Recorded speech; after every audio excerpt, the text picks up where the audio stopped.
Chapter 6. The Thief is Caught. Early next morning, the thief was dressing. He looked out of his window and noticed a large crowd of boys in the street below. Some of them were playing football in Princess Square. The others were standing there, talking. The schools are probably closed today, he thought. At the same time, the captain was having a meeting in the courtyard at the back of the cinema. There were more boys than before, and he was very angry again. "I didn't want you to tell anyone about our plan," he shouted. "And what do? You bring a lot of boys that we don't know. Our plan was a secret. It isn't now." "Don't be angry, Captain," said Gerald. "We'll catch the thief." "You can send all these boys home," said Walter. He was trying to help. "No, I can't," said the captain. "They won't go." "There's only one thing to do, then," said Emil. "We must change our plans. We can't follow the thief secretly now. There are too many boys. So he must see what we're doing. When he comes out of the hotel, we'll make a circle of boys around him. That circle will follow him everywhere he goes. He won't be able to escape." "Good idea," said the captain. "I was thinking that too." "The boys in the circle should make a lot of noise," said Emil. "Then other people will notice what's happening. The thief will want to give us the money back before the police arrive." There was the sound of a bell at the gateway. Everyone turned round. Polly rode into the courtyard. "Good morning, detectives," she said. She jumped off her bicycle and took a bag from the front. "I've brought you some coffee," she said, "and some food." The boys weren't really hungry. It was too soon after breakfast to eat again. But they didn't want to be rude, so they took the bag. They ate and drank everything. Suddenly they heard Paul's horn. He ran into the courtyard, shouting, "Quick! Let's go! The thief's leaving the hotel!" All the boys ran through the gateway. Polly was left alone with her bicycle and the empty bag. She wasn't very pleased. She jumped on her bicycle and rode after the boys. "I don't like it! I don't like it!" she said. She sounded like her grandmother. The thief came out of the hotel and turned to the right.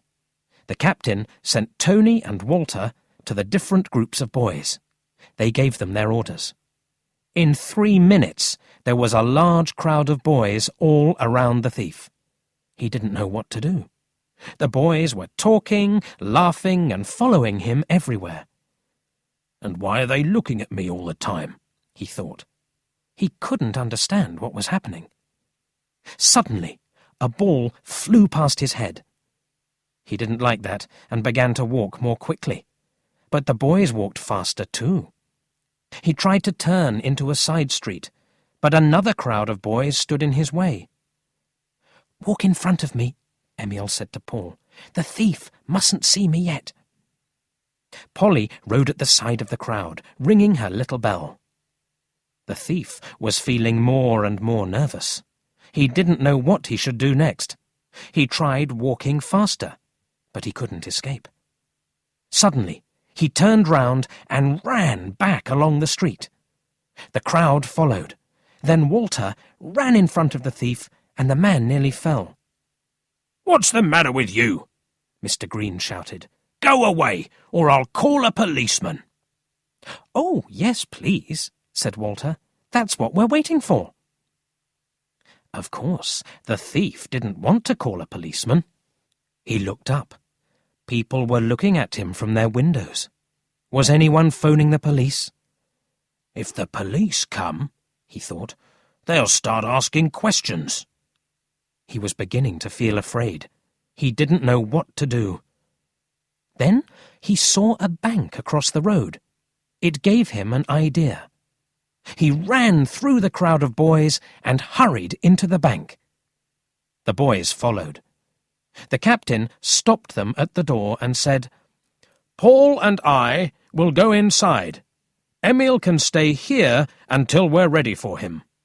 When Paul sounds his horn, Emil and 10 boys must come into the bank." He turned to Emil. "Bring some good boys, Emil. This will be a difficult business."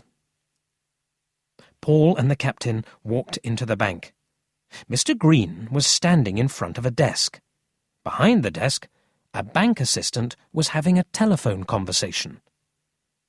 The captain got close to the thief. Paul stood behind him, with his hand in his pocket, ready to sound his horn. The bank assistant finished telephoning and came to the desk. "What can I do for you?" he asked Mr. Green. "Can you change these £70 for me, please? I'd like £5 notes for the £10 notes, and £1 notes for the £5 notes." He took the money out of his pocket. "Stop!" the captain called out. "That money was stolen." "What?" said the bank assistant in surprise. The other people in the bank looked up from their work. "This man stole that money from my friend," said the captain. "But if he changes the money into smaller notes, nobody can prove it." "You crazy boy!" shouted Mr. Green. He hit the captain in the face. The captain hit him back hard in the stomach. All the bank workers ran to the desk to watch. Paul sounded his horn. 10 boys came running into the bank. Emil was in front. They all stood around Mr. Green. The bank manager came out of his office. "What's all this noise about?" he asked. Emil pointed to the thief. "Yesterday afternoon, this man here stole my money. He took it while I was asleep on the train from Newton." "Can you prove this?" the manager asked. Mr. Green laughed. "Of course he can't. I've been here for a week. Yesterday I was in the city all day." "That isn't true," Emil shouted angrily. He was almost crying. "Can you prove that this is the same man? The man who was on the train yesterday?" the manager asked. Emil thought for a minute. His friends began to look worried. "Yes, I can," Emil said at last. "There was a lady in the carriage for the first part of the journey. Her name is Mrs. James, and she lives in Greenfield.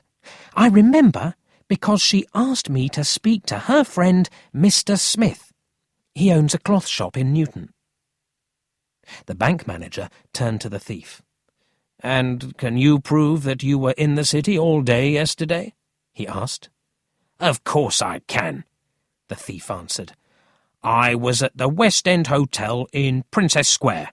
That's where I'm staying." "But only since yesterday evening," Paul said. "I know that for a fact. I've been there, dressed as a lift boy." The other bank workers smiled. They wanted to believe the boy's story. But the bank manager looked serious. "I must keep this money for now," he said. He took a piece of paper and began to write down their names and addresses. "The man's name is Green," Emil said. The thief laughed loudly. "You can see that there's been a mistake. My name's Miller, not Green." "In the train yesterday he called himself Green," Emil said. "Can you prove that your name's Miller?" asked the bank manager. "I have no papers with me," said the thief, "but I can get them from the hotel." "Don't believe him," Emil cried. "It's my money, and I must have it back. My mother asked me to take the money to my grandmother. She lives here in Bridge Street." "Perhaps that's true," said the manager, "but I'll have to ask you again. Can you prove that the money is yours?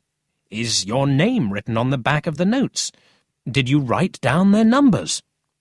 "Of course not," said Emil. "I didn't think that I could lose the money." "Were there any marks on the notes?" "I don't think so." "Well, that's the end of it then," the thief said. Everything that I've told you is true. That money's mine. I never steal from children." "Wait a minute," Emil cried. "Now I remember.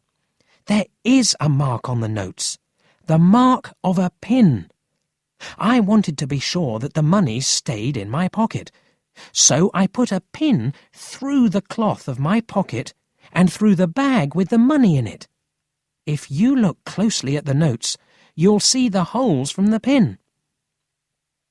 The bank manager held the notes up against the light. Everyone watched in silence. The thief stepped back. "The boy's right," said the manager. "There are holes in these notes." "And here's the pin that made the holes," Emil said. He put the pin from his jacket on the desk. Then he held his finger up. "And here's the place where I pricked myself." The thief turned and pushed through the crowd of boys. Some of them fell down. He ran through the door of the bank and disappeared. "Catch him!" cried the bank manager. Everyone ran to the door. The thief was outside. There were about 30 boys round him. Some of them held his legs, some of them held his arms, and some of them held his coat. There was no escape for him now. A policeman came running towards them. Polly was with him. The bank manager said to the policeman, "Take this man to the police station. He's stolen this boy's money." The policeman held the thief's arm. "Right," he said. "You come along with me." The bank assistant took the money and the pin and went with them. All the boys and Polly went too. They were a strange group. First there was the policeman and the assistant from the bank, with the thief between them. Then came all the boys, and finally there was Polly on her shining new bicycle. She called to Emil, "I'm going to ride home and tell the family." She rang her little bell, turned into a side street, and rode away.